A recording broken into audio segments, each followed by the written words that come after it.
चंद्रकांता की पुरानी मगर है सुहानी, इस मोहब्बत भरी दास्तां की आज भी दुनिया दीवानी। जहां देखो साजिशें हैं, दिल में भी रंजिशें हैं, जादूगरी की नफरत की हर जगह बारिशें हैं। समय की धारा पे लिखी है खूबसूरत कहानी, ये कहानी है चंद्रकांता की, ये कहानी है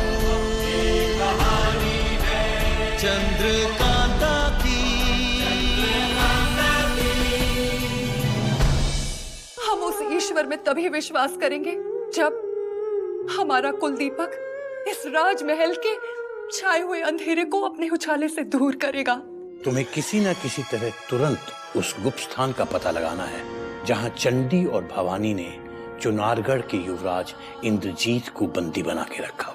यदि युवराज कल सुबह का सूरज नहीं देख सके तो भवानी सिंह और महाराज शिवदत्त के जीवन के सूर्य का अस्त होना भी निश्चित है। तुरंत पंडित जगन्नाथ को सूचित करना होगा।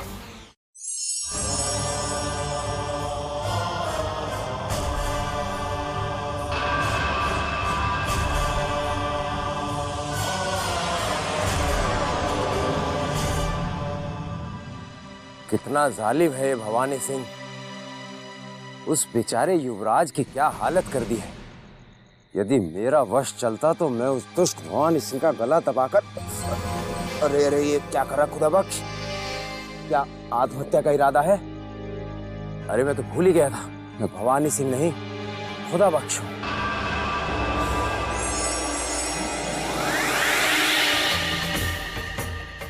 अब मुझे पंडित जगन्नाथ जी को फौरन खबर देनी चाहिए कि मौत की कगार पर खड़े चुनारगढ़ के उस युवराज को संजीवनी बूटी से बचाने की आखिरी कोशिश की जा रही है।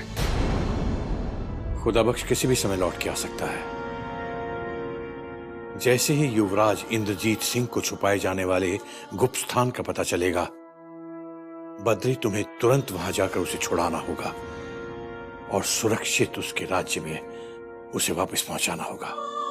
आप जैसा आदेश देंगे वैसा ही हम करेंगे पंडित जी। बस हम शिवगढ़ और महाराज पर आने वाले संकट को रोकना चाहते हैं। पंडित जी, गजब हो गया। युवराज को जिस स्थान पर छुपाया है उसका पता तो चल गया है, लेकिन नहीं जानता हूं कि वो अब जिंदा भी है या नहीं।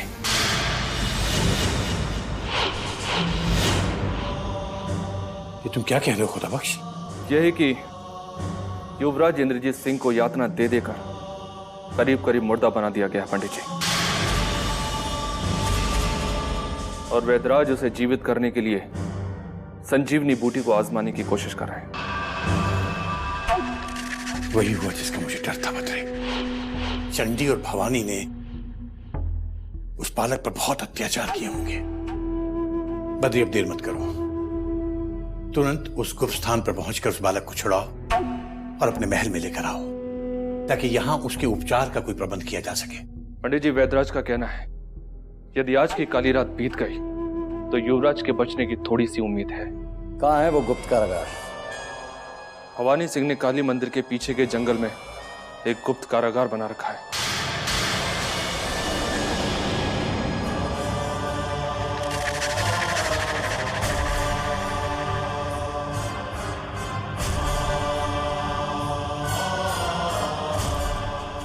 ठीक है खुदा बख्श, तुम जा सकते हो।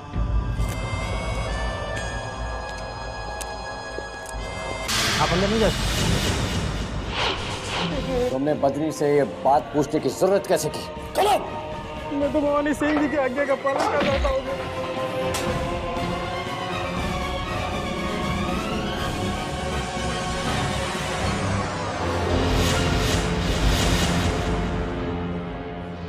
बद्रीनाथ जी, आप यहाँ?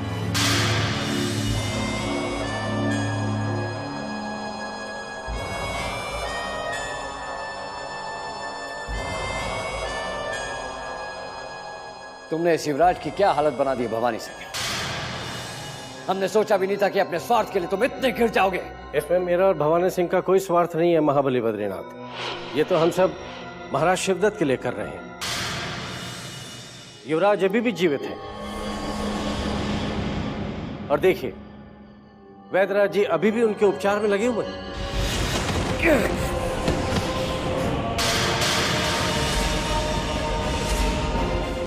अब उपचार युवराज का नहीं बल्कि तुम्हारा होगा चंडीलाल। अब मैं तुम्हारी ऐसी बुरी दुर्गति कर दूंगा जो तुमने इस युवराज की भी नहीं की होगी। बद्रीनाथ जी छोड़ दीजिए इन्हें, अन्यथा महाराज के राज अतिथि मारा जाएगा। तुम मर जाने दो इसे। इस बालक को यातना दे देकर मृत्यु के कगार पर छोड़ दिया है। अब इसे एक पल भी यहां रहने नहीं देंगे। चले जाओ। इसे तत्काल अतिथि गृह ले जाया जाए। वेदराज भी उसका उपचार वही करेंगे।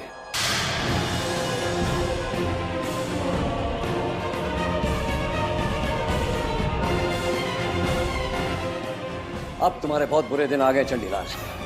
तुमने भवानी सिंह को अपने जाल में फंसाकर युवराज को अगवा करके जो पाप किया है उसका दंड तो तुम्हें महाराज शिवदत्त के लौटते ही मिल जाएगा। और अब एक बात तुम दोनों याद रखो कि हमारी अनुमति के बिना अगर तुम दोनों ने युवराज को मिलने की कोशिश भी की तो परिणाम गंभीर होगा।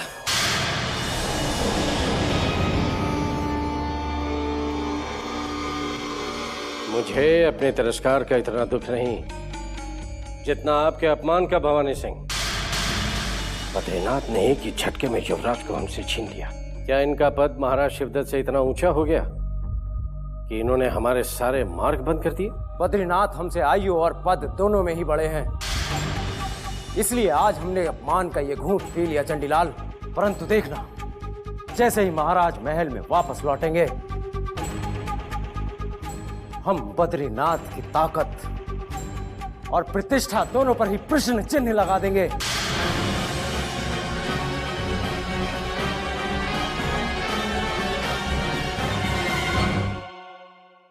युवराज इंद्रजीत सिंह अब मुक्त हो चुका है पंडित जी। हमने उसे चंडीलाल और भवानी सिंह के चुंगल से सुरक्षित छुड़ा लिया है। मुझे तुमसे यही उम्मीद थी बद्री। तुमने एक अद्भुत बालक को मुक्त कराकर आज मुझे इतनी खुशी दी है कि मैं बता नहीं सकता। किंतु जब तक वो पूरी तरह स्वस्थ नहीं हो जाते हमारा कार्य अधूरा रहेगा। पंडित जी, घायल युवराज को राजअतिथि का मान देकर तुरंत विश्राम गृह पहुंचा दिया गया है। ये तुमने बहुत अच्छा किया बद्री। यदि समय पर तुमने उस बालक को ना छुड़ाया होता तो समझ लो कि आज महारानी चंद्रकांता की गोद निश्चित रूप से उजड़ गई होती और महाराज वीरेंद्र सिंह का कुलदीपक जलने से पहले ही बुझ गया होता। और बद्री, यदि ऐसा हो जाता तो मैं शिवगढ़ के साथ साथ चुनारगढ़ की प्रजा को भी मुंह दिखाने लायक नहीं रह जाता। बद्री, युवराज इंद्रजीत की रक्षा का भार तुम्हें सौंपकर अब मैं वापस अपने आश्रम लौट जाना चाहता हूं। आश्रम? यह आप क्या कह रहे हैं पंडित जी? यदि आप चले गए तो महल में छुपे महाराज की जो शत्रु है उन पर अंकुश कौन लगाएगा? बद्री, तुम्हारी इस बात का जवाब तो महाराज शिवदत्त ही दे सकते हैं। और जिन लोगों पर तुम अंकुश लगाने की बात कर रहे हो उन्हें तो स्वयं महाराज शिवदत्त ने निरंकुश किया है। फिर भी पंडित जी, महाराज शिवदत्त संबलपुर से आते ही बद्री, अब इस विषय में हम महाराज के संबलपुर से लौट आने के बाद ही बात करेंगे। लेकिन तब तक तुम चंडी और भवानी से युवराज की विशेष रक्षा करना, क्योंकि महल में चल रहे छल कपट और षड्यंत्रों को देख देख कर अब हमारा मन विरक्त हो गया है।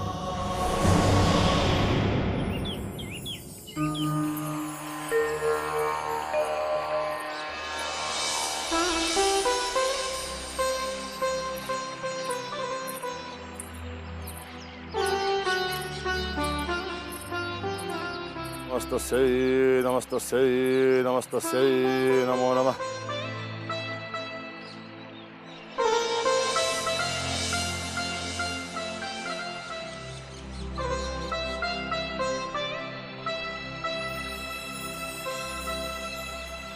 दामिनी, प्रणाम बाबा।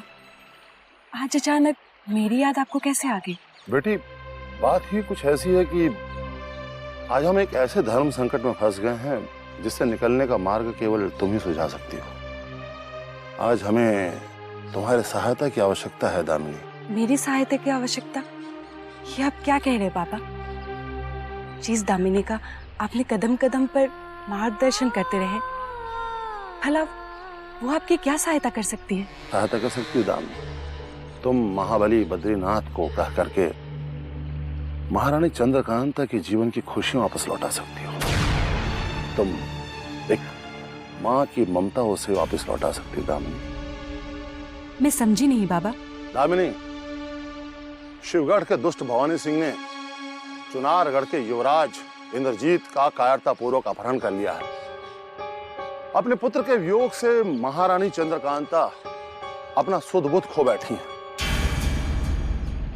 महाबली बद्रीनाथ शिवगढ़ से युवराज इंद्रजीत को वापस चुनारगढ़ ला सकते हैं यदि तुम चाहो तो। और इस कार्य हेतु मुझे तुमसे श्रेष्ठ कोई भी जान नहीं पड़ता दामिनी। मैं आपकी हर आज्ञा का पालन करना चाहती हूँ बाबा, परंतु मुझे नहीं लगता कि बद्रीनाथ इस कार्य के लिए राजी होंगे, क्योंकि वो चुनारगढ़ और चुनारगढ़ के समस्त मनुष्य से घृणा करते हैं बाबा। ये हम भी भली भांति जानते हैं दामिनी, किंतु उस निस्सहाय युवराज से महाबली बद्रीनाथ को घृणा क्यों हो सकती है? जो निर्बल है, जिसने आज तक किसी को कुछ नहीं बिगाड़ा, जो अब तक राजनीति के छल कपट से दूर है, वो भला किसी का अहित क्यों करेगा? तुम स्वयं सोच करके देखो। तुम एक बार बद्रीनाथ से बात करके देखो तो सही। उनसे बात करके कुछ लाभ नहीं है बाबा, क्योंकि कुछ समय पहले चुनारगढ़ के महायोद्धा अभिमन्यु और बद्रीनाथ के बीच खूनी आमना सामना होते हुए मैंने खुद अपनी आंखों से देखा है। यदि मैं बीच में ना आती तो उन दोनों में से एक की मृत्यु निश्चित थी। परंतु आप बद्रीनाथ से क्यों बात नहीं कर रहे हैं बाबा? आप भी तो समझा सकते हैं। यही हमने भी सोचा था दामिनी। महाबली बद्रीनाथ से आग्रह करना हमारी गरिमा के विरुद्ध होगा, क्योंकि यदि उन्होंने हमारा आग्रह ठुकरा दिया तो हम स्वयं को अपमानित अनुभव करेंगे। और हमने महारानी चंद्रकांता को यह वचन दिया है कि हम किसी भी भांति चुनारगढ़ के युवराज इंद्रजीत वापस लाएंगे। यदि तुम स्वयं को इस कार्य हेतु असमर्थ अनुभव करती हो तो हम कोई और मार्ग ढूंढ लेंगे। बाबा, आप निराश मत हुइए बाबा। दोनों राज्य की भलाई के लिए आपका ये समर्पण, आपका ये त्याग कभी व्यर्थ नहीं जाएगा। मैं उन्हें इस कार्य के लिए मनाने का प्रयास करूंगी, ये मेरा वचन है। दामिनी, यदि बद्रीनाथ इस कार्य हेतु सहमत हो गए तब तो दोनों राज्यों में शांति बनी रहेगी, किंतु यदि वो असमत हुए तो शिवगढ़ में भयंकर भूचाल आ जाएगा। महारानी चंद्रकांता महायोद्धा क्रूर सिंह के शयन कक्ष में हमें पूरा विश्वास था एक न एक दिन आप हमें अवश्य अपनाएंगे। हमने सिद्ध कर दिया हमारा प्रेम सच्चा था।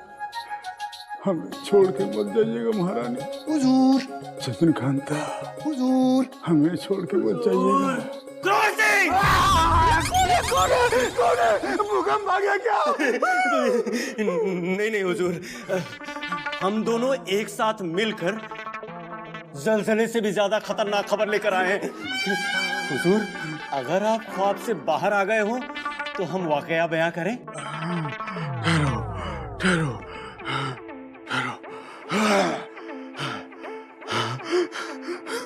अहमद नाजिम, हुजूर, तुम दोनों हमेशा अशुभ समाचार लेकर आते हो। अरे कभी तो शुभ समाचार लेकर आया करो। बोलो बोलो, क्या समाचार है? बोलो।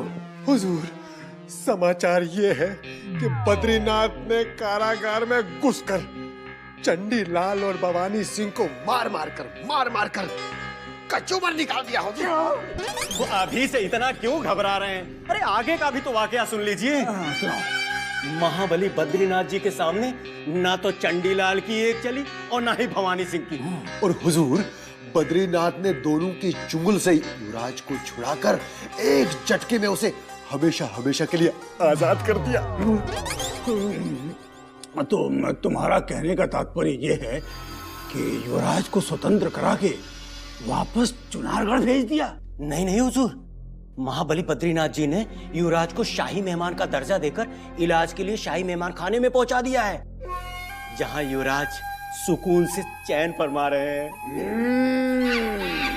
ये तो बड़ा ही अच्छा हुआ नाज़िम। चंडीलाल और भवानी सिंह के चंगुल से युवराज को छीनकर महाबली बद्रीनाथ ने एक बार फिर सिद्ध कर दिया है कि इस पूरे शिवगढ़ में उनसे और उनके पश्चात हमसे बड़ा महायोद्धा और कोई नहीं है। अब देखते हैं कि भवानी सिंह और चंडीलाल हमसे कैसे दृष्टि मिलाकर बात करते हैं। दृष्टि की बात करते हैं? अब तो हुजूर वो दोनों आपके सामने आने की हिम्मत भी नहीं करेंगे। लेकिन हुजूर, युवराज का क्या होगा?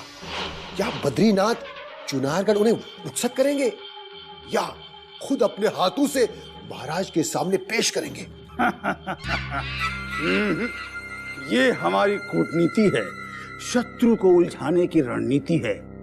राज की बात है, किंतु तुम्हें बता देते हैं, हम युवराज को चुनारगढ़ वापस नहीं लौटने देंगे और ना ही महाराज शिवदत्त के समक्ष जीवित प्रस्तुत होने देंगे। तो फिर आप कहाँ जा रहे हैं हुजूर? कहीं आप महारानी चंद्रकांता से मिलने और युवराज का उनसे मिलन कराने चुनारगढ़ तो नहीं जा रहे हैं? नहीं नाजिम नहीं, अब तक हमारा मिलन महारानी चंद्रकांता से नहीं हुआ, तो हम युवराज का मिलन महारानी चंद्रकांता से कैसे होने देंगे? अब तो युवराज की आत्मा का मिलन परमात्मा से होगा। हम उसे विष देकर उसी स्थान पर मार देंगे जहां उसे राज अतिथि बनाकर रखा गया है। लेकिन हुजूर, युवराज को मरवा कर आपको क्या मिलेगा?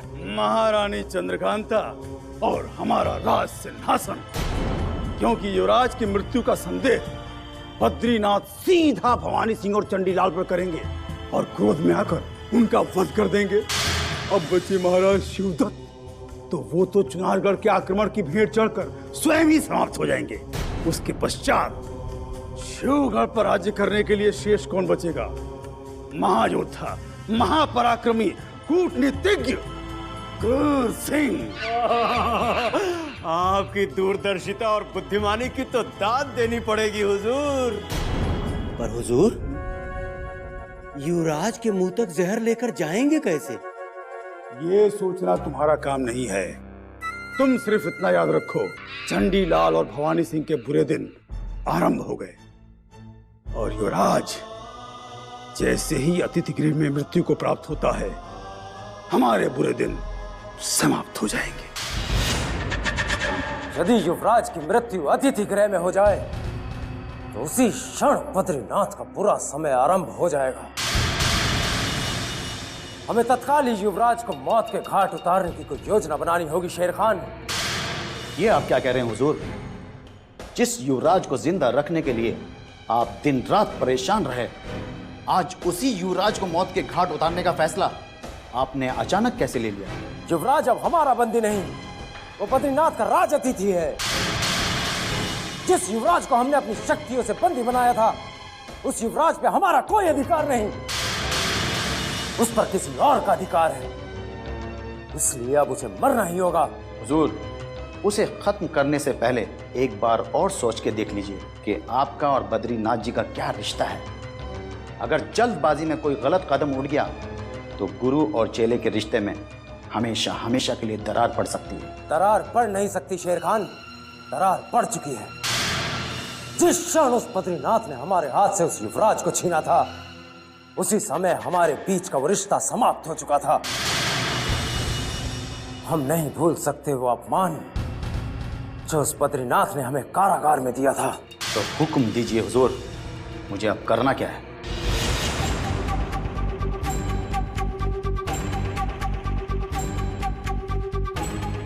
तुम्हें अपनी दृष्टि उस कारागार पर जमाए रखनी होगी और बद्रीनाथ की उपस्थिति में ही उस युवराज का वध करना होगा। तत्पश्चात हम महाराज और बद्रीनाथ की शत्रुता कराकर अपने कार्य को आसानी से सिद्ध कर लेंगे। मैं कुछ समझा नहीं हुजूर। यदि युवराज बद्रीनाथ के उस राज अतिथि गृह में मारा गया तो हम महाराज के हृदय में यह संदेह भर देंगे कि बद्रीनाथ ने ही उस युवराज को मरवाया है।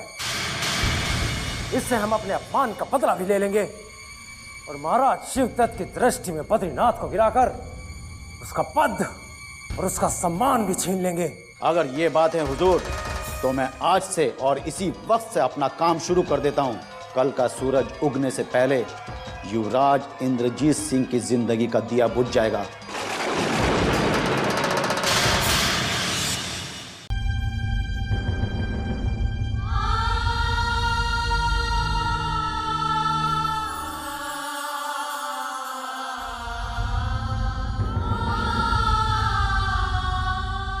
ये हम कहाँ आ गए? हम तो कारागार में यातनाएं भुगत रहे थे, फिर अचानक ये स्थान। हम कहीं कोई स्वप्न तो नहीं देख रहे?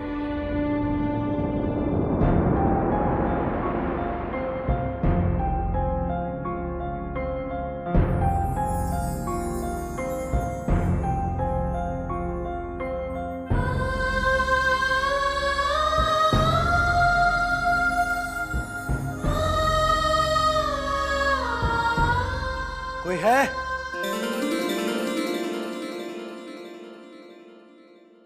युवराज इंद्रजीत सिंह की जय हो।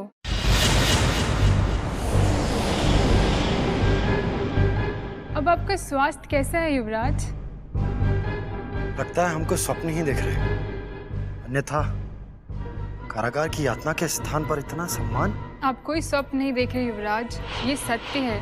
और इस वक्त आप शिवगढ़ के कारागार में नहीं बल्कि शिवगढ़ के महल में हैं। यदि ये सत्य है तो हम यहाँ कैसे पहुंचे?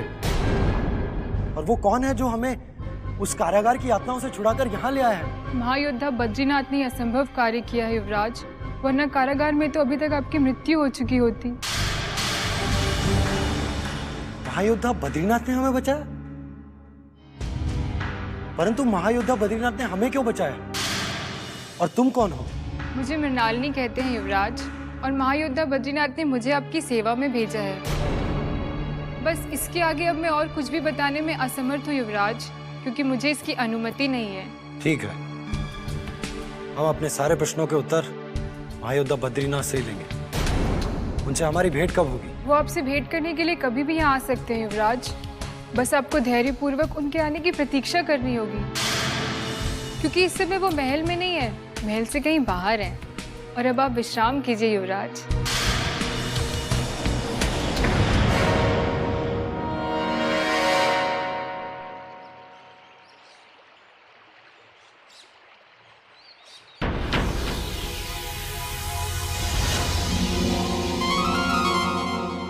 दामिनी यहाँ एकांत में क्या कर रही है? पता लगाना होगा आखिर ये किसकी प्रतीक्षा में है।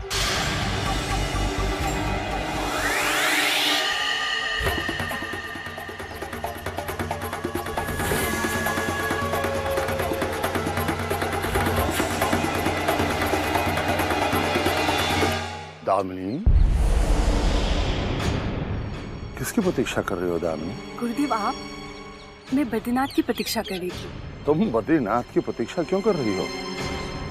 तुम्हें बद्रीनाथ से ऐसा कौन सा कार्य पड़ा जो तुम इस नितांत स्थान पर अकेली चली आई?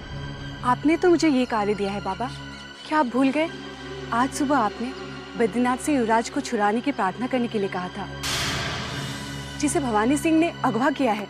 इसका तात्पर्य हुआ गुरुदेव बद्रीनाथ के साथ मिलकर युवराज को शिवगढ़ से मुक्त करा के चुनारगढ़ भेजने की योजना बना रहे हैं, परंतु भवानी कभी उन्हें सफल नहीं होने देगा। दामिनी को अब भटकना होगा। आप क्या सोच रहे हैं बाबा? किसी ने तुम्हें भटका दिया है बेटी, क्योंकि तुमसे कभी हमारी इस विषय पर कोई बात ही नहीं, और हमने तुमसे कभी महाबली बद्रीनाथ से मिलने के लिए भी नहीं कहा था। ये आप क्या कह रहे बाबा?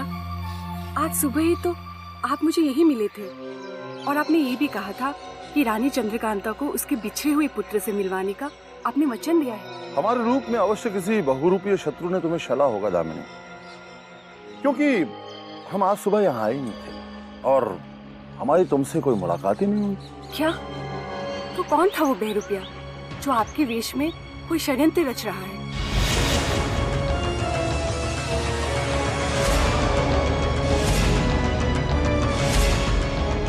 दामिनी, अवश्य हमारे विरुद्ध कोई षड्यंत्र रचा जा रहा है, इसका हमें पता लगाना होगा।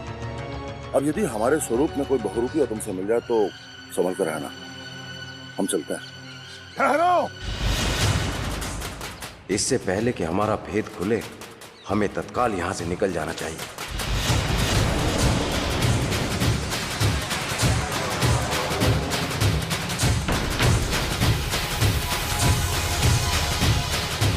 वो कौन था? तो तुमसे क्या बातें कर रहा था? पता नहीं बाबा, आपके आने से पहले मैं तो यही सोच रही थी कि वो आप है। अवश्य ही वो कोई गुप्त शत्रु था दामिनी, जो तुमसे हमारे भेद लेने के लिए यहाँ आया था। कहीं तुमने उसे ये तो नहीं बता दिया कि जब सुबह तुम्हारी हमसे यहाँ भेंट हुई थी तो हमने तुमसे महाबली बद्रीनाथ से मिलकर के युवराज इंद्रजीत को छुड़ाने की बात कही थी? मैंने उसे सब बता दिया बाबा। ये तुमने क्या अनर्थ कर दिया दामिनी? पता नहीं वो कौन था और अब हमारे विरुद्ध क्या षड्यंत्र करेगा। मुझे क्या पता था बाबा कि वो आप है या कोई और। यदि मुझे पता होता तो मैं ये भेद उसे कभी नहीं बताती। आगे से सावधान रहना दामिनी। अब वो गुप्त शत्रु हमारे स्वरूप में आकर के कोई न कोई छल और करेगा। हमें ये भी पता लगाना है कि वो कौन है और तुमसे मिलने का उसका उद्देश्य आखिर क्या था।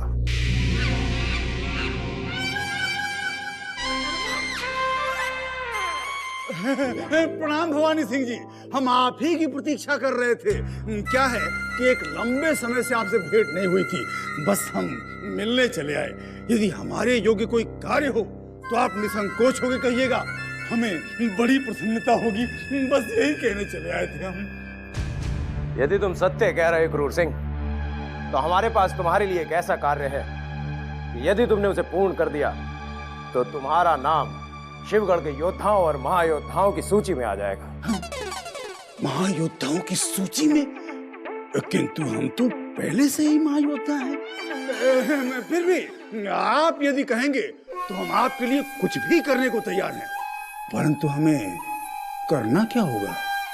सबसे पहले तो क्रूर सिंह तुम इधर की बातें उधर करना तत्काल बंद कर दो और हमारे शिष्य बन जाओ। फिर देखना हम तुम्हें कहां से कहां पहुंचा देते हैं। आप ये मान लीजिए कि हमने अभी से आपको गुरु मान लिया। बताइए अब हमारे लिए क्या आदेश है? हमें सूचना मिली है क्रूर सिंह कि बद्रीनाथ पंडित जगन्नाथ के साथ मिलकर उस युवराज को चुनारगढ़ वापस भेजने की योजना बना रहे हैं, जिसे हमने बंदी बनाया था। ना, असंभव, कदापि नहीं। ऐसा कैसे हो सकता है? भवानी सिंह जी, जिस युवराज इंद्रजीत सिंह को आपने इतने कठिन परिश्रम से बंदी बनाया, बद्रीनाथ जी इतनी सरलता से उसे चुनारगढ़ वापस कैसे भेज सकते हैं? ना, कदापि नहीं। हमारे जीते जी तो ऐसा हो ही नहीं सकता। वैसे क्रूर सिंह, तुम इसे रोकने के लिए क्या कर सकते हो? क्या कर सकते हैं? मतलब कुछ भी कर सकते हैं। तो फिर समझो क्रूर सिंह, अब किसी के प्राण लेने का समय आ गया है। हम चाहते हैं कि तुम युवराज इंद्रजीत सिंह का वध कर दो, ताकि वो कभी जीवित चुनारगढ़ वापस न पहुंच सके। लगता है अहमद नाजिम में से कोई ना कोई भवानी सिंह से मिला हुआ है, इसीलिए इन्हें हमारे युवराज को मारने की योजना का पता चल गया है। क्या सोच रहे क्रूर सिंह? क्या युवराज को मारने की बात सुनकर तुम भयभीत हो गए? भयभीत? और हम? नहीं नहीं भवानी सिंह जी, बल्कि हम तो ये सोच रहे थे कि आपने हमारे मुंह की बात छीन ली। हम भी यही सोच रहे थे कि युवराज का वध करने में ही हम सबकी भलाई है। अति बुद्धिमान हो तुम क्रूर सिंह। यदि महाराज के संबलपुर से लौट कर आने से पहले तुमने युवराज इंद्रजीत सिंह का वध कर दिया तो बद्रीनाथ और पंडित जगन्नाथ के सारे मार्ग अवरुद्ध हो जाएंगे और महाराज ये सदमा कभी बर्दाश्त नहीं कर पाएंगे। और उन दोनों के मार्ग अवरुद्ध होते ही हमारे सारे मार्ग खुल जाएंगे। फिर महाराज शिवदत्त स्वयं हमारी नियुक्ति महाबली बद्रीनाथ के स्थान पर कर देंगे। हमें तो विश्वास ही नहीं हो रहा, महाबली बद्रीनाथ के स्थान पर महाबली क्रूर सिंह। भवानी सिंह जी, आप निश्चिंत रहिए, हम अभी अहमद नाजिम को साथ मिलकर युवराज इंद्रजीत सिंह को समाप्त करने की योजना बनाने जा रहे हैं। प्रणाम भवानी सिंह जी, महाबली क्रूर सिंह।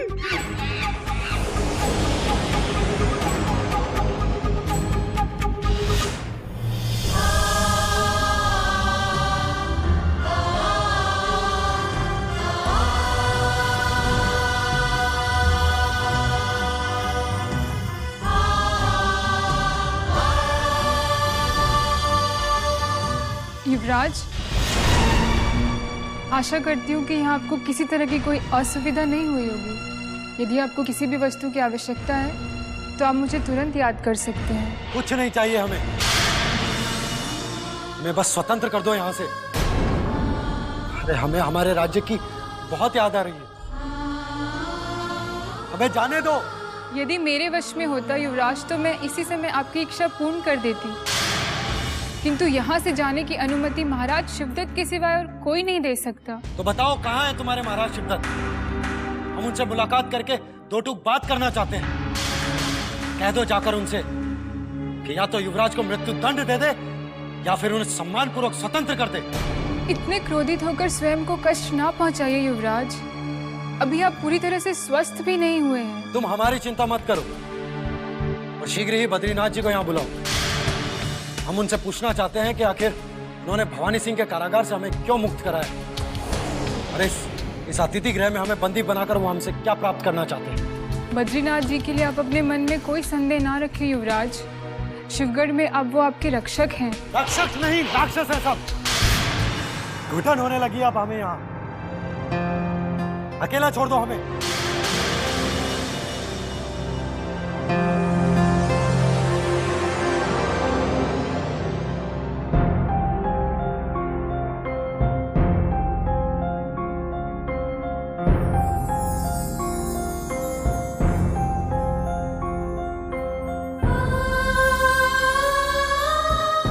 हम अपनों से कितना दूर, हमारी माँ का क्या हाल हो रहा होगा, और हमारा छोटा भाई आनंद उस सुरक्षित महल में पहुंचा है या अभी भी वो जंगलों में भटक रहा है। हमें हमारे प्राणों की चिंता नहीं, परंतु हमें हमारे छोटे भाई आनंद के प्राणों की बहुत चिंता है।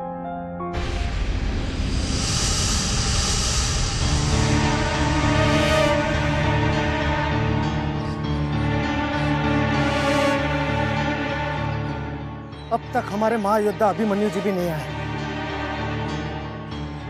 और उन्हें खोजने गए परमवीर सिंह जी भी न जाने कहां विलुप्त हो गए। इतना समय हो गया उन्हें गए हुए, अवश्य वो कोई संकट में पड़ गए होंगे। इस जंगल में कुछ भी हो सकता है, अब ये सिद्ध हो चुका है। लगता है परमवीर सिंह किसी संकट में फंस गए। उनकी सहायता के लिए हमें जाना ही होगा। ठहरो।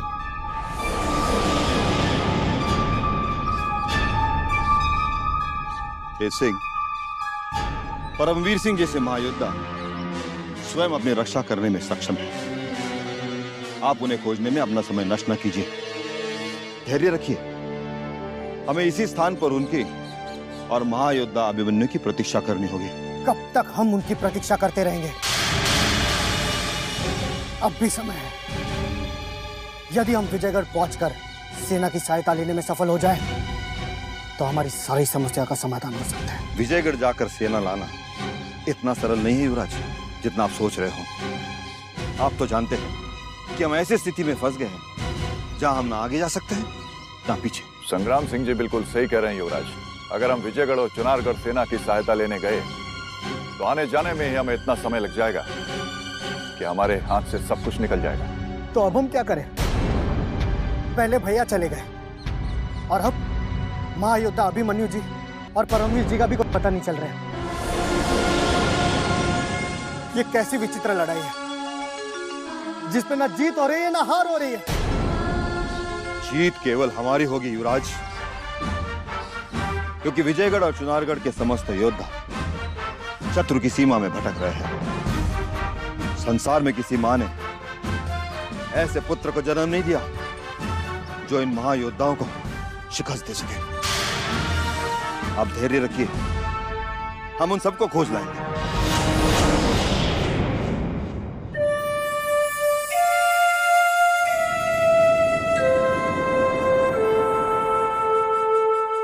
युवराज,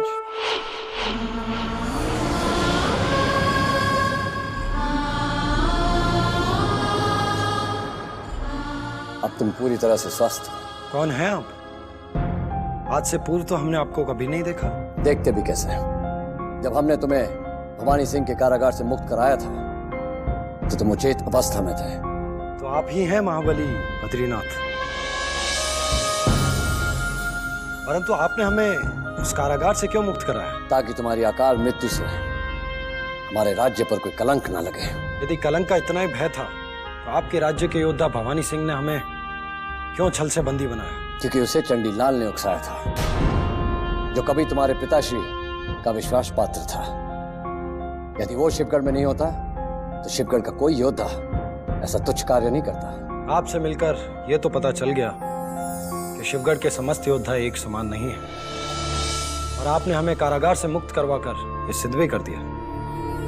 अब हमें भी यहाँ से मुक्त कर दीजिए ताकि हम अपने राज्य जाकर अपने माता पिता और अपने छोटे भाई से मिल सके। युवराज, जब तक महाराज शिवदत्त महल वापस नहीं लौटते तुम यहाँ से मुक्त नहीं हो सकते। किंतु अब तुम्हें यहाँ कोई कष्ट नहीं होगा। अब आपका यह अतिथि गृह भी हमें कारागार के समान लगने लगा है बद्रीनाथ जी। हम अपने परिवार से मिलना चाहते हैं, अब अपने राज्य के खुले आकाश का आनंद लेना चाहते हैं। यदि आपने शीघ्र ही मुक्त नामुक्त करने का अधिकार बद्रीनाथ के हाथों में होता तो शायद स्थिति कुछ और होती। परंतु एक बात ध्यान से सुनना, जब तक महाराज शिवदत्त वापस नहीं लौटते तुम्हें इसी कक्ष में रहना होगा।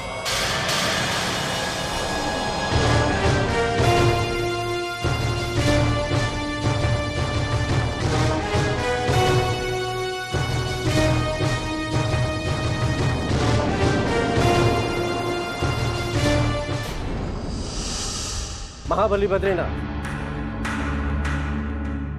मैं आप ही को खोज रहा था। महल छोड़कर जाने से पहले मैं आपके दर्शन करना चाहता था। महाराज शिवदत्त के लौटने से पहले तुम ये महल कभी छोड़कर नहीं जाओगे, ये हम भी जानते हैं चंडीलाल।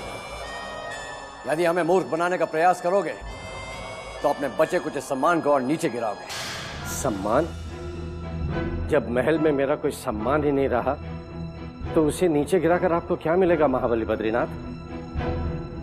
सारा महल मुझे घृणा की दृष्टि से देख रहा है, इसलिए महाराज की अनुपस्थिति में मेरा यहाँ से निकल जाना ही बेहतर है। एक माँ से उसका पुत्र छीनने का प्रयास करोगे तो सारा संसार तुमसे घृणा ही करेगा चंडीलाल।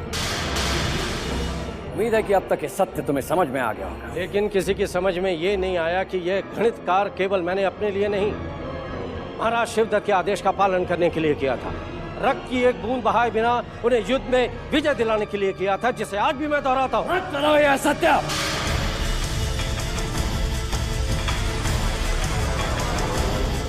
क्योंकि युद्ध की भूमि में रक्त का भोग चढ़ाए बिना न कभी किसी को जीत मिली है न कभी मिलेगी। और चाहे तुम जितना भी प्रयास कर लो चंडीलाल,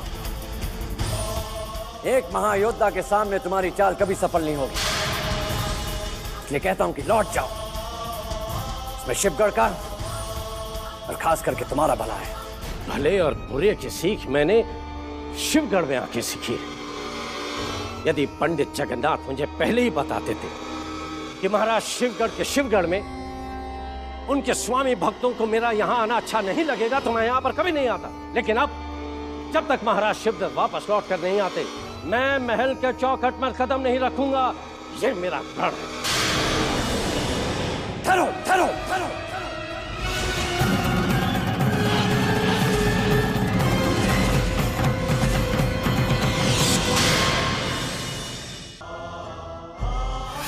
बल्कि महाराज के शत्रु की तरह किया जाएगा। चंडी का बार बार घोर अपमान करके तुमने अपनी कुंडली में सदा सदा के लिए ग्रहण लगा दिया है महाबली बद्रीनाथ। चंडी की सहन शक्ति अब समाप्त हो चुकी है।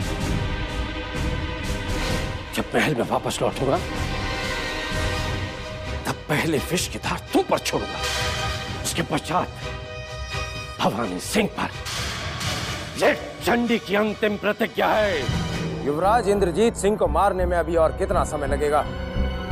यदि महाराज के संबलपुर से लौट कर आने से पूर्व युवराज को मृत्यु नहीं मिली तो तुम आजीवन ऐसे ही इधर उधर भटकते रहोगे क्रूर सिंह। भवानी सिंह जी, मौत युवराज इंद्रजीत सिंह के बहुत ही निकट पहुंच चुकी है। यदि तुमने इस कार्य को संभव कर दिया, शिवगढ़ के इस महल में तुम्हारा सम्मान बढ़ जाएगा। शिवगढ़ की प्रजा तुम्हारी जय जयकार करेगी और शिवगढ़ के इतिहास में क्रूर सिंह का नाम स्वर्णाक्षरों में लिखा जाएगा। शिवगढ़ की प्रजा हमारी जय जयकार करेगी, हमारा नाम स्वर्णाक्षरों से लिखा जाएगा। भवानी सिंह जी, इतना सारा सम्मान और इतनी सारी खुशियां हम कैसे संभाल पाएंगे? जितनी खुशियां तुमसे संभाली जाए क्रूर सिंह, उतनी संभाल लेना। बाकी की अपने बुद्धिमान अंगरक्षकों नाजिम और अहमद को दे देना। किंतु अभी शीघ्र बताओ कि युवराज को मृत्यु के घाट उतारने की क्या योजना बनाई है तुमने? भवानी सिंह जी, योजना तो बड़ी ही घातक है। आज रात्रि के भोजन का पहला निवाला ग्रहण करते ही युवराज का सारा शरीर नीला पड़ जाएगा, क्योंकि उस भोजन में काले भयंकर सर्प का विष मिला हुआ होगा, जिसे खाते ही युवराज के प्राण तत्काल निकल जाएंगे। हमें तुम्हारे जैसे महाबली और महाबुद्धिमान से यही आशा थी क्रूर सिंह, किंतु युवराज के भोजन में विष मिलाने का यह असंभव कार्य करेगा कौन? भवानी सिंह जी, महायोद्धा क्रूर सिंह ने अपने जीवन में सारे असंभव कार्य ही किए हैं, संभव कार्य कभी किए ही नहीं। जिस प्रकार विष को काटने के लिए विष का प्रयोग किया जाता है, उसी प्रकार युवराज इंद्रजीत सिंह को मारने के लिए हमने ये कार्यभार उसे सौंपा है, जिसकी नियुक्ति युवराज की जीवन की सुरक्षा के लिए की गई है।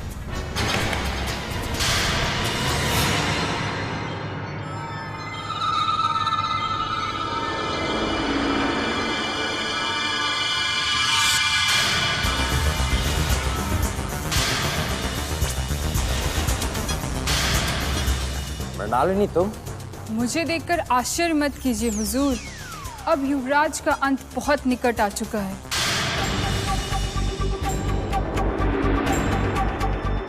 हमें अति प्रसन्नता है कि युवराज का जीवन अंत करने के लिए क्रूर सिंह ने तुम्हारा चयन किया है, किंतु आश्चर्य है, बद्रीनाथ के स्वामी भक्त होने के पश्चात तुम क्रूर सिंह के साथ आकर कैसे मिल गई? भवानी सिंह जी, आप बस देखते जाइए, हम किस किस का विश्वास तोड़वाते हैं। वैसे आपकी सूचना के लिए बता दूं कि शिवगढ़ के इस महल में किसी में भी इतना साहस नहीं जो महायोद्धा क्रूर सिंह की आज्ञा को टाल सके। इसका विश्वास अब हमें हो चुका है क्रूर सिंह। मृणालिनी, यदि तुमने युवराज के भोजन में विष मिला दिया तो हम तुम्हें उपहारों से लाद देंगे। समझिए आपका कार्य पूर्ण हुआ। आप अर्थी सजाकर रखिए। अब शिवगढ़ के इस महल से चुनारगढ़ के युवराज की अर्थी उठेगी। यदि ये बात किसी तक न पहुंचे तो इसी समय मैं तुम्हें इतना धन दूंगा कि तुमने अपने जीवन में कभी कल्पना भी नहीं की होगी।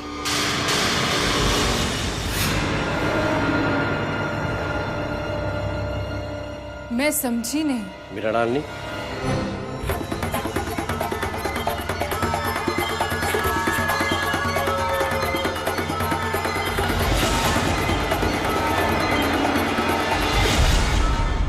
इतने सारे हीरों की चमक देखकर तुम मेरी बात को अवश्य समझ गई होगी। परंतु इतने बहुमूल्य हीरो के बदले आप मुझसे क्या प्राप्त करना चाहते हैं, इसका अनुमान मुझे अभी भी नहीं लगा है।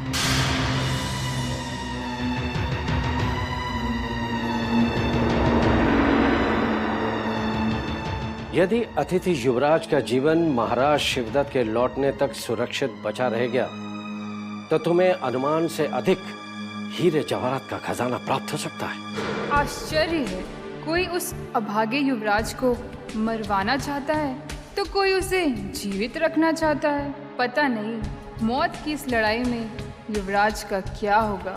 मृणालिनी, क्या सोच रही हो?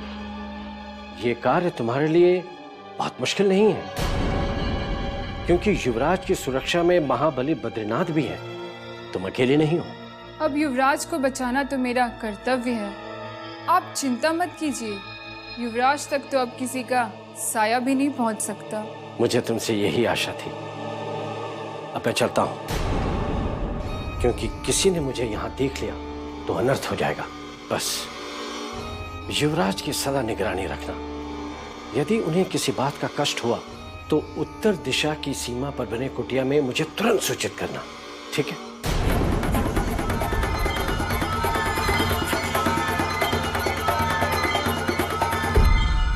अगर युवराज की मृत्यु हो गई तो भवानी सिंह मेरा घर सोने से भर देगा, और यदि वो जीवित रह गए तो चंडीलाल मुझे हीरो से लाद देगा। समझ में नहीं आता कि किसे छोड़ूं और किसे अपनाऊं।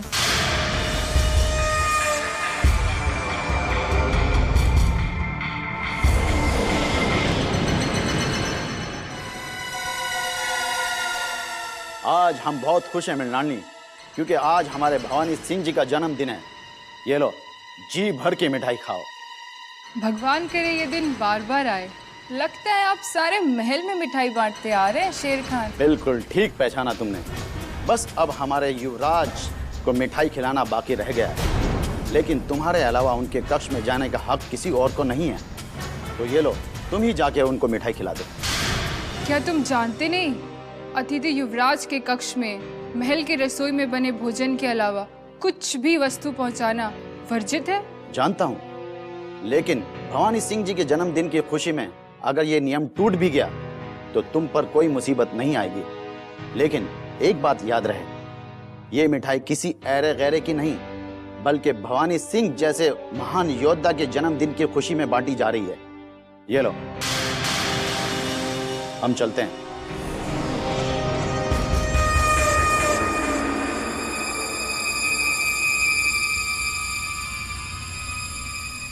यदि इस मिठाई में विष मिलाकर अतिथि युवराज को खिला दिया जाए तो भवानी सिंह को दिया हुआ वचन भी पूर्ण हो जाएगा और युवराज की हत्या का दोष तुझ पर नहीं बल्कि शेर खान पर लगेगा।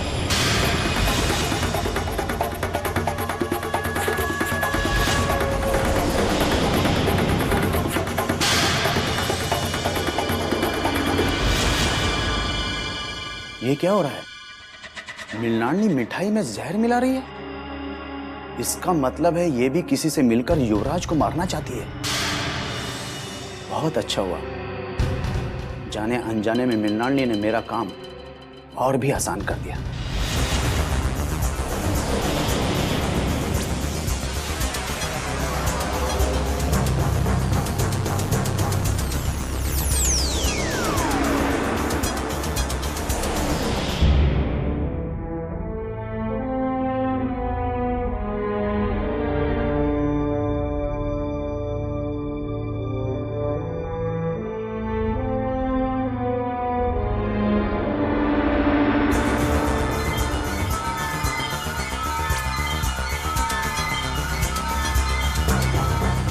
युवराज को विष भरी मिठाई खिलाने के लिए कोई युक्ति लगानी होगी।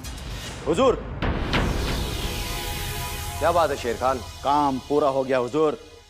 अब युवराज इंद्रजीत सिंह की जिंदगी खत्म होने में बहुत कम वक्त रह गया है। कैसे? आखिर तुमने युवराज इंद्रजीत सिंह को मौत के घाट उतारने के लिए कौन सा उपाय किया? मैंने आपके जन्मदिन के नाम पर युवराज के कक्ष में जहर भरी मिठाई भिजवा दी है। किसके साथ शेर खान? युवराज के कक्ष में विष भरी मिठाई कौन लेकर गया? मृणालिनी। तो तुमने मृणालिनी से ये कार्य करवाया? युवराज के जिस्म में जहर पहुंचाने के लिए मेरे पास सिर्फ एक ही आसान रास्ता बचा था, लेकिन मृणालिनी ने हमारा काम और ज्यादा आसान कर दिया। उसने जहर भरी मिठाई में कुछ और जहर मिला दिया। ये देखकर मैं हैरान रह गया कि उसकी युवराज के साथ में क्या दुश्मनी हो सकती है। ये जानने के लिए अभी तुम्हें भवानी सिंह को और करीब से समझना होगा शेर खान, क्योंकि भवानी सिंह महल में कभी किसी एक पर भरोसा नहीं करता। इसलिए युवराज को मौत के घाट उतारने के लिए मृणालिनी को हमने ही अपनी तरफ मिला लिया था। हुजूर, ये चमत्कार कैसे हो गया? आपने तो एक तीर से कई शिकार कर दिए। यही तो हमारी सफलता का राज है शेर खान, जो तुम नहीं समझोगे। किंतु इस समय के लिए तुम इतना समझ लो कि युवराज की मृत्यु के पश्चात तत्काल ही महल की चौखट पर उल्टे पड़े पासे फिर से सीधे हो जाएंगे और हम अपने संपूर्ण सोचे हुए कार्य पूर्ण कर लेंगे। युवराज, प्रसाद लीजिए। किस खुशी में प्रसाद बांटा जा रहा है मृणालिनी? आज शिव की महापूजा है युवराज, उसी उपलक्ष्य में आज प्रसाद बांटा जा रहा है। इसे ग्रहण करते ही आपके सारे कष्ट दूर हो जाएंगे। लीजिए।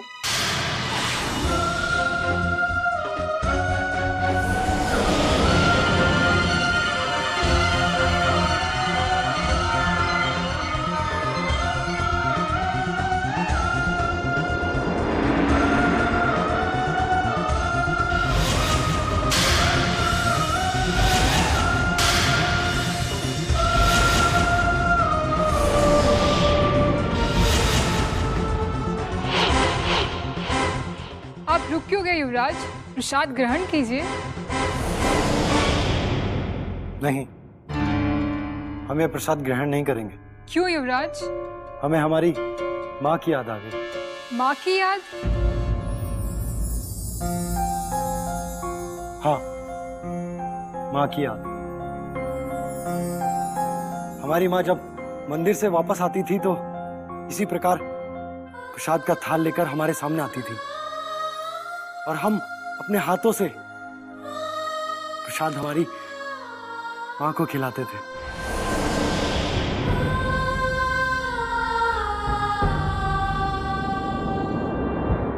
इसलिए आज हमारी माँ के स्थान पर हम तुम्हें ये प्रसाद अपने हाथों से खिलाएंगे।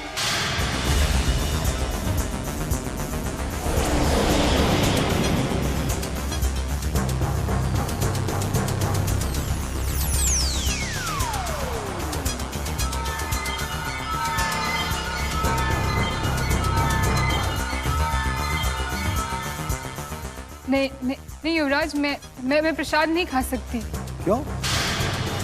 तुम्हें प्रसाद खिलाने के पश्चात हम ये प्रसाद अवश्य ग्रहण करेंगे। ओह, क्षमा कीजिए महाराज, धरती से स्पर्श होके ये प्रसाद सारे अपवित्र हो गए हैं। प्रसाद लेके आते हैं। कोई ना कोई बात तो अवश्य है। लगता है शत्रु कोई नया षड्यंत्र रच रहा है।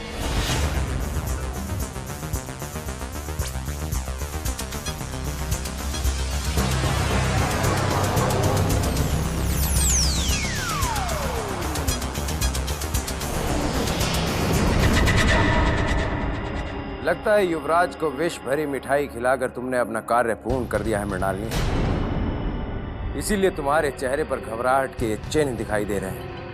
क्षमा कर दीजिए हुजूर, मैं आपका कार्य पूर्ण नहीं कर सकी। अतिथि युवराज को उस विष भरी मिठाई पर संदेह हो गया जिसे मैं प्रसाद के पवित्र नाम पर उन्हें खिलाने जा रही थी। ये कैसे हो सकता है?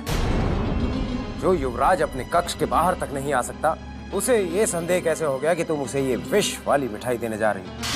ये मैं नहीं जानती हुजूर, किंतु पता नहीं क्या सोचकर युवराज इंद्रजीत सिंह विष भरी वो मिठाई मुझे खाने के लिए विवश करने लगे थे।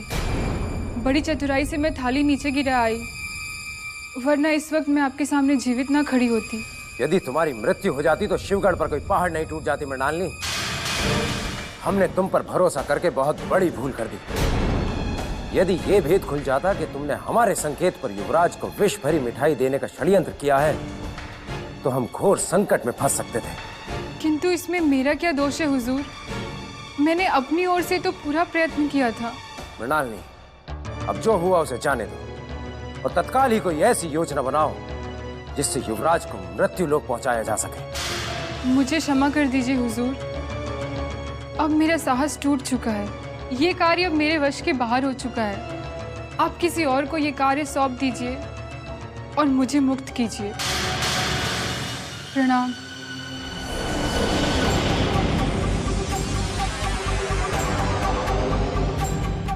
शिवगढ़ में आज तक कभी किसी ने भवानी सिंह के आदेश को ठुकराने का तो साहस नहीं किया। ये हम कभी सहन नहीं करेंगे। क्रूर सिंह ने इस निर्बल स्त्री को इतना महत्वपूर्ण कार्य सौंप कर जो भूल की है, समय आने पर हमें उसे उसका दंड अवश्य देंगे। 11 दूना 22। क्या है महायोद्धा क्रूर सिंह की ख्वाहिश? यही ख्वाहिश है कि इंद्रजीत सिंह की मृत्यु हुई या नहीं। ये शुभ समाचार लेकर अभी तक अहमद नाजिम क्यों नहीं आए? कहाँ मर गए? अभी गजब नहीं, अभी गजब नहीं। अरे नहीं हुजूर, हम दोनों इस बार आपके लिए बोलू खुशखबरी लेकर आए हैं, खुशखबरी लेकर आए हैं। अहमद नाजिम हुजूर, आज सूरज क्या पश्चिम से निकला है? मैं तो विलंब से उठा। नहीं ना? नहीं। फिर सदा शुभ समाचार लेकर आने वाले अहमद नाजिम आज हमारे लिए खुशखबरी लेकर आए हैं। चलो भागो, क्या समाचार है? हुजूर, एक युवराज को तो आप मजबूरी में मौत के घाट उतारने जा रहे हैं। उसके दुनिया से रुखसत होते ही उसकी खाली जगह भरने के लिए अब उसका छोटा भाई आपके जाल में फंसने वाला है। ऐसा कैसे हो सकता है नाजिम? लेकिन हो गया।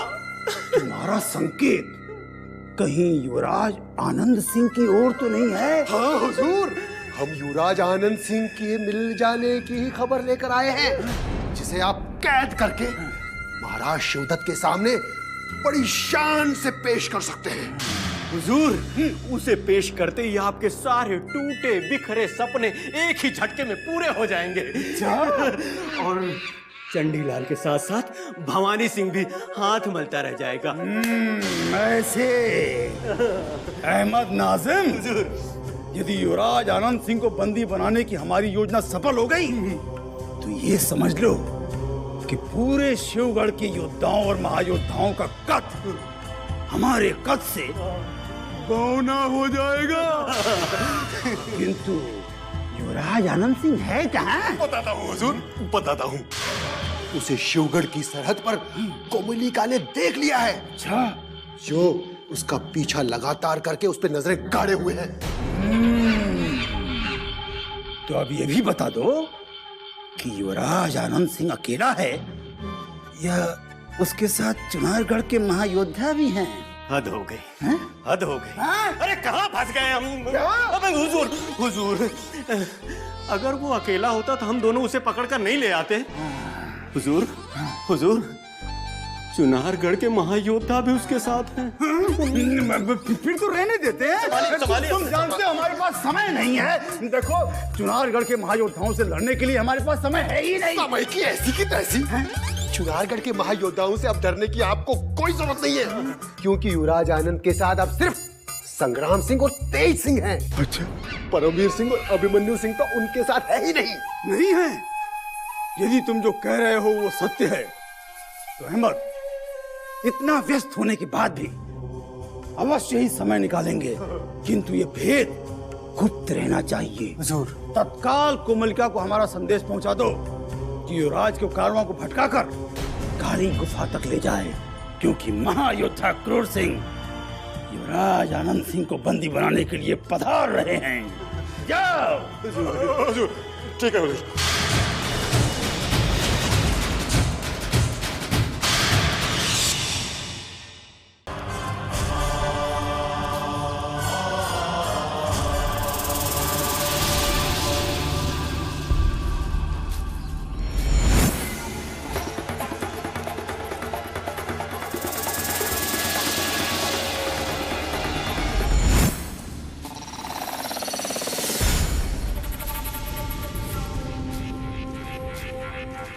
युवराज आनंद और उसके महायोद्धा अचानक विजयगढ़ की सीमा की ओर मुड़ गए। मुझे वापस उन्हें शिवगढ़ की सीमा में भटकाना होगा।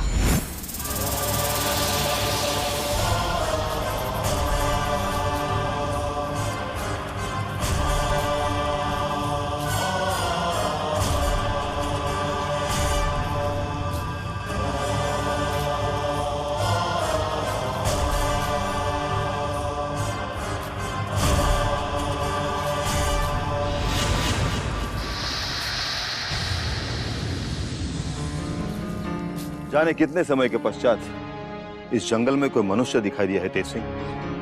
पता नहीं वो शिवगढ़ से है या फिर हमारे राज्य से। ये तो उसी से पूछना पड़ेगा।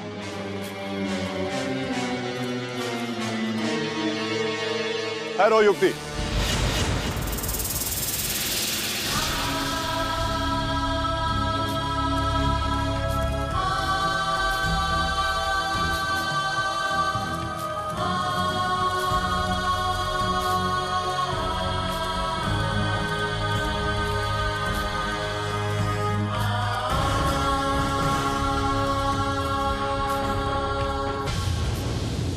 इस जंगल में हम हमारा मार्ग भटक गए हैं युति।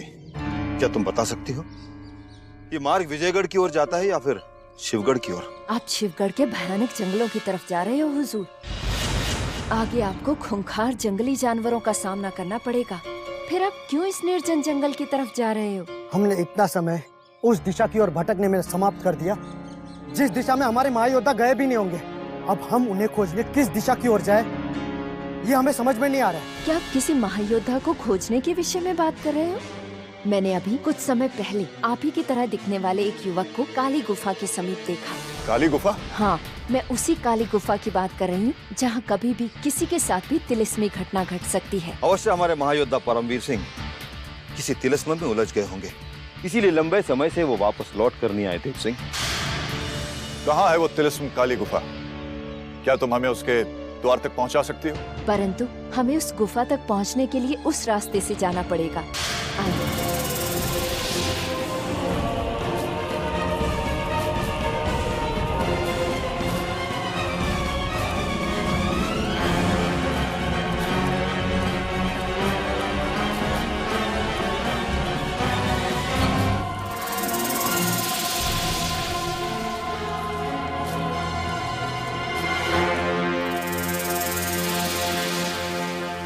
ये है वो काली गुफा जहाँ मैंने उस युवक को देखा था।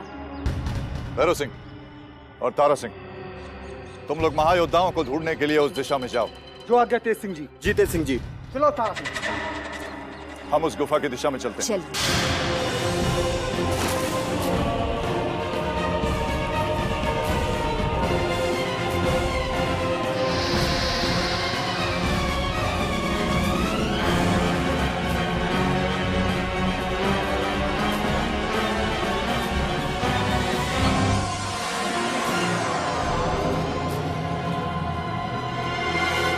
हुजूर, ये किन बदनसीबों की गरीब आत्माएं काली गुफा की ओर भटक रही है। अहमद और नाजिम, हुजूर, हमें भी कुछ कुछ ऐसा ही लगता है कि इन दोनों आत्माओं को हमने पहले भी कहीं देखा है। हुजूर, ये आत्मा नहीं है, ये तो युवराज आनंद सिंह के दोनों अय्यार भैरव सिंह और तारा सिंह हैं। हुजूर, समझ में नहीं आ रहा है ये दोनों किसे खोजते फिर रहे हैं। हमें क्या पता किसे ढूंढ रहे हैं। हम तो केवल इतना जानते हैं कि हमारी बात जैसी देखने वाली दृष्टि केवल और केवल युवराज आनंद और उसके अंग रक्षकों को ढूंढ रही है, जिसे हमारी परम शिष्या कोमलिका अपने साथ लिए हमारी प्रतीक्षा कर रही है। हुजूर, अब आपका युवराज आनंद तक पहुंचना पल भर दूर रह गया। लेकिन हुजूर, आप इन वक्त के मारूं का, बेसहारों का, बेचारों का क्या करेंगे जो कौवे की तरह इधर उधर चुनारगढ़ के शूरवीरों को ढूंढ रहे हैं। हुजूर, अगर आपका हुक्म हो तो इन दोनों का गला काटकर जहन्नुम के जलालत में फेंकाऊं, क्योंकि इन दोनों ने आप जैसे शूरवीर को कैदी बनाकर मेरा ही नहीं अहमद का भी अपमान किया है। दीजिए अपना एक हाथ, दीजिए।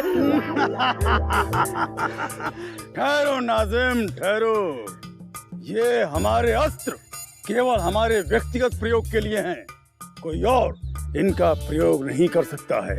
वैसे भी हम इन्हें मृत्यु दंड देने वाले नहीं हैं, क्योंकि ये दोनों बालक महायोद्धा क्रूर सिंह की समानता नहीं कर सकते हैं। तो हुजूर, इन्हें बुत बना के खड़ा कर दूं?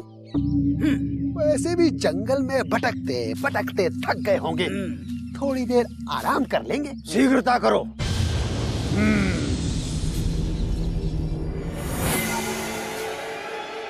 ओम क्रूराय नमः।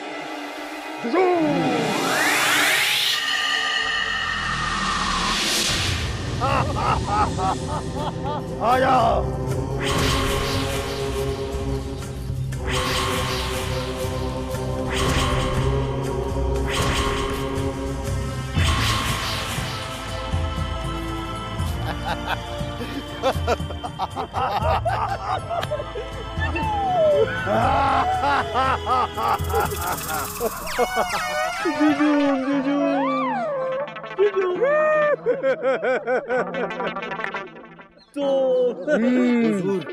ये दोनों तो हमारे रास्ते से हट गए।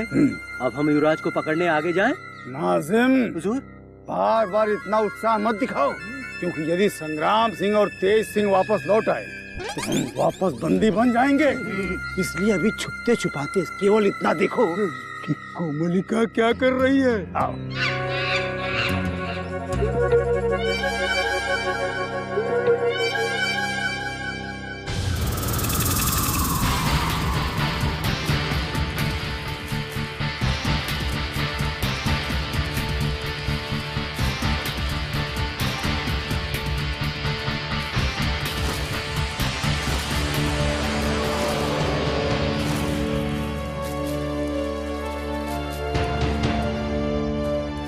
ठहरो।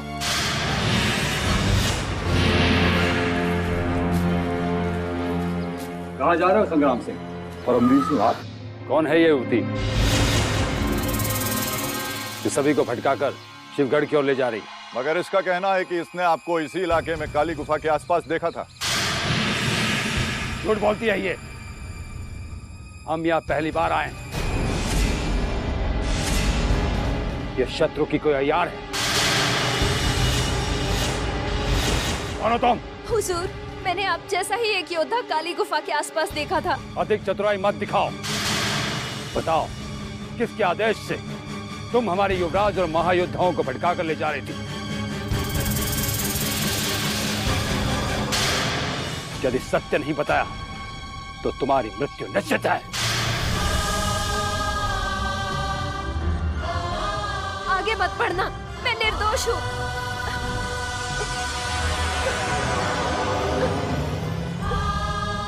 ये बहुत चतुर है परमवीर सिंह जी। कहीं भैरव सिंह और तारा सिंह दोनों तो नहीं भटक गए? वो आपको खोजने गए थे, किंतु अब तक लौट कर नहीं आए। अवश्य उन्हें भी इसी ने भटका दिया है। सैनिकों, पकड़ो इसे और इसी तरफ चले चलो जहां पर तारा सिंह और भैरव सिंह गए। चलिए।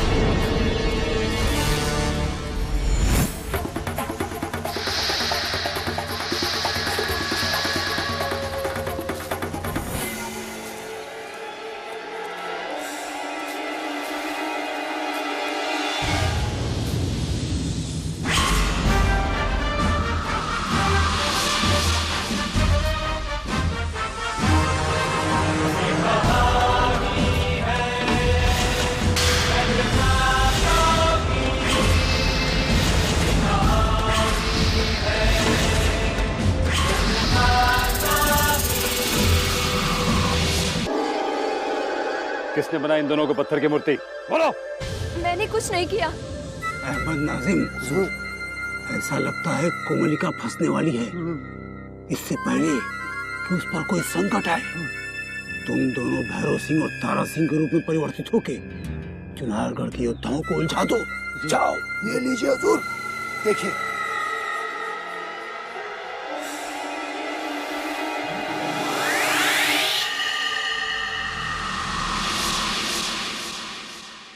इसे तब तक याद न देते रहो जब तक ये सत्य नहीं बताती। परमवीर सिंह जी, संग्राम सिंह जी, तेज सिंह जी। अभिमन्यु जी वहां शत्रु से अकेले ही लड़ रहे हैं।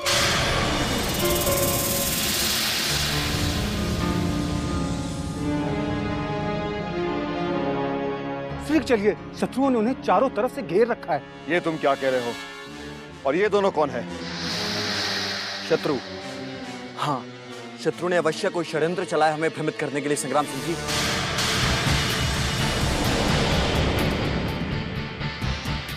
अब शीघ्र चलिए, अन्यथा अन्यथा अभिमन्यु जी के प्राण संकट में पड़ सकते हैं। तुम दोनों युवराज आनंद का ध्यान रखो और इस युवती पर दृष्टि जमाए रखो। जो आज्ञा जी। हम संग्राम सिंह और तेज सिंह को लेकर महायोद्धा अभिमन्यु को सहायता देने जा रहे हैं। जी जी।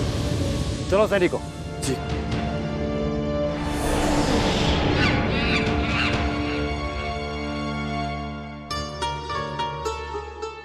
युवराज, युवराज, अब हमारा इस स्थान पे रहना ठीक नहीं। चलिए हम किसी सुरक्षित स्थान पे छिप जाते हैं। नहीं, हम कोई कायर नहीं जो संकट को सामने देखकर छिप जाए। हम एक युवराज है भैरव सिंह, और युवराज युद्ध करते हैं, शत्रुओं से छिपते नहीं। हम भी वहां लड़ने जाएंगे। नहीं युवराज, बिल्कुल नहीं। हम आपको कहीं नहीं जाने देंगे। अब आप शीघ्र चलिए, अन्यथा शत्रु आपको कभी भी आकर क्षति पहुंचा सकता है। चलिए युवराज, चलिए। शीघ्र करिए युवराज, शीघ्र। चलो युवराज। युवराज,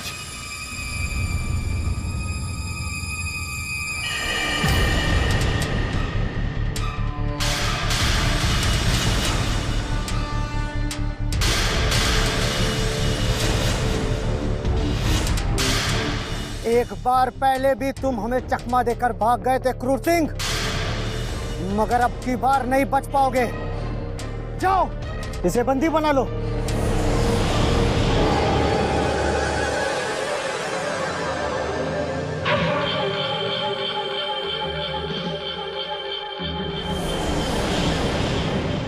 यदि हमारी आज्ञा का तत्काल पालन नहीं किया गया तो तुम दोनों को दंड मिलेगा।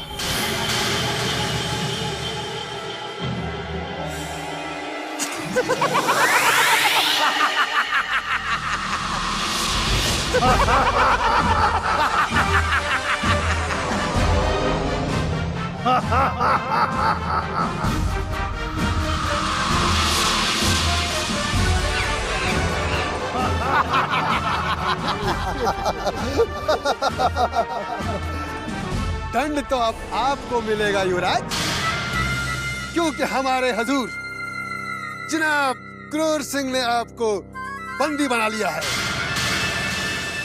जानते हो इनको? अब चुनारगढ़ के महायोद्धा आपको ढूंढते रह जाएंगे और तुम्हें ढूंढ नहीं पाएंगे।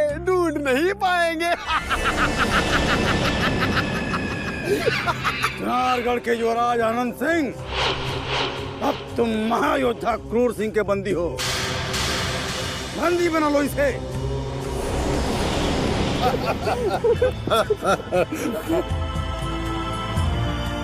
चलो हमारे साथ।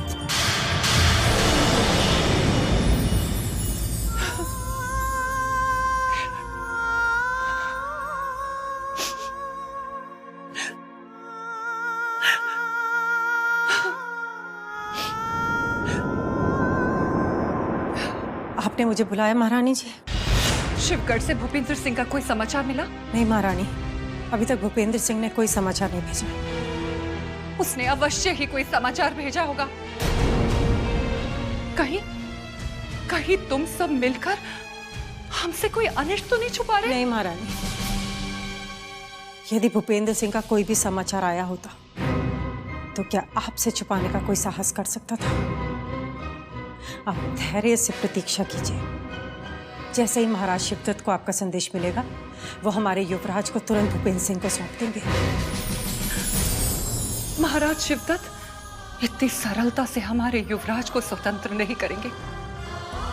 हम शिवदत्त के चरित्र से भली भांति परिचित हैं। हमारा संदेश मिलते ही वो हमारे युवराज को हानि पहुंचाने की चेष्टा करेंगे। कहीं वो हमारे इंद्रजीत को। आपके मन में भय और संदेह ने घर बना लिया महारानी जी। चुनारगढ़ के युवराज को हानि पहुंचाना कोई सरल कार्य नहीं है। यदि किसी शत्रु की परछाई भी उन्हें छू गई तो महाराज वीरेंद्र सिंह शिवगढ़ को तहस नहस कर देंगे। किंतु शिवगढ़ को तहस नहस करने के पश्चात भी हमें युवराज न मिले तो हम जीत कर भी हार जाएंगे पद्मिनी। हम जीत के भी हार जाएंगे पद्मिनी। हमें समझ में नहीं आता कि हम क्या करें और क्या ना करें। खुद समझ में नहीं आता जीना नहीं चाहते। हमारा ये जीवन से मोड़ता चला जा रहा है। हम अपने युवराज के बिना नहीं जी सकते, नहीं जी सकते। शुभ शुभ बोले महारानी जी। आप देखिएगा, हमारे युवराज अति शीघ्र सकुशल वापस लौट आएंगे, क्योंकि अब गुरुदेव ने भी उन्हें छुड़ाने के प्रयास आरंभ कर दिए होंगे, और गुरुदेव के प्रयास कभी विफल नहीं हो सकते। अब किसकी खोज में भटक रहे हैं आप सब? महायोद्धा अभिमन्यु की?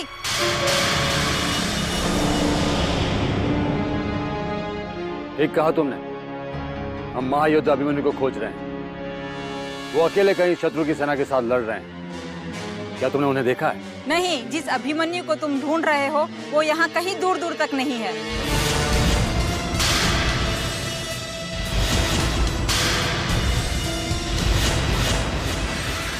परंतु तारा सिंह और भैरव सिंह ने तो कहा कि महायोद्धा अभिमन्यु इसी दिशा में गए हैं। उन्हें भैरव सिंह और तारा सिंह समझना तुम्हारा भ्रम था, वो दोनों कोई और थे। नहीं, हमें नहीं लगता ये सच है। तुम भी हमें भ्रमित करने का प्रयास कर रही हो। यदि मैं भ्रमित करना चाहती तो तुम इस मायावी जंगल की भूल भुलाए में न जाने कहाँ खो जाते। तुम्हारे साथ बहुत बड़ा छल हो चुका है, क्योंकि तुम्हारे दूसरे युवराज आनंद सिंह भी तुमसे बिछड़ चुके हैं।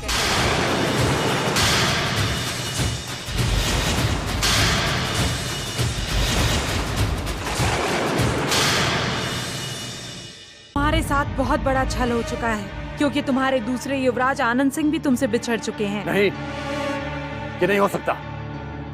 तुम लोग आगे जाकर महायोद्धा अभिमन्यु को तलाश करो। संग्राम सिंह, तेज सिंह, चलो।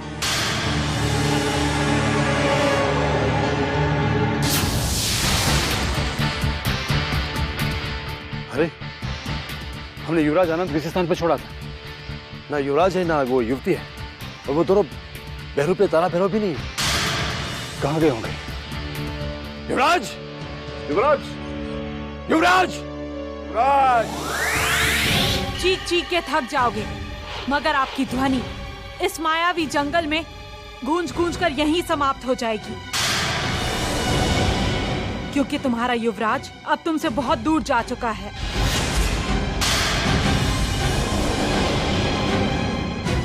तुम हमसे चाहती क्या हो, और इस भयानक जंगल में अकेले रहने का क्या उद्देश्य है तुम्हारा? उन मनुष्यों को भटकाना मेरा लक्ष्य है जो मानवता के शत्रु हैं। किंतु मैं सच्चे और निर्दोष मनुष्यों को सही मार्ग भी दिखाती हूँ, क्योंकि मृत्यु के पश्चात भी इस मायावी जंगल में भटकती हुई एकाकी जीवन बिता रही हूँ।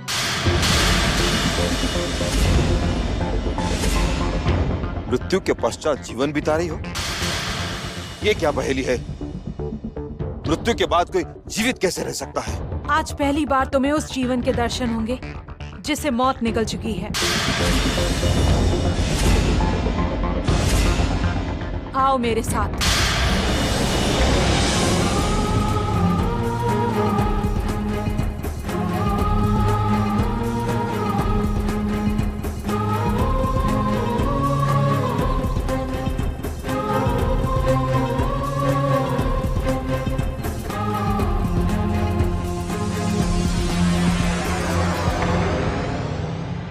ये देखो, कावेरी कितनी चैन की नींद सो रही है, और इसकी आत्मा भयानक जंगलों में भटक रही है।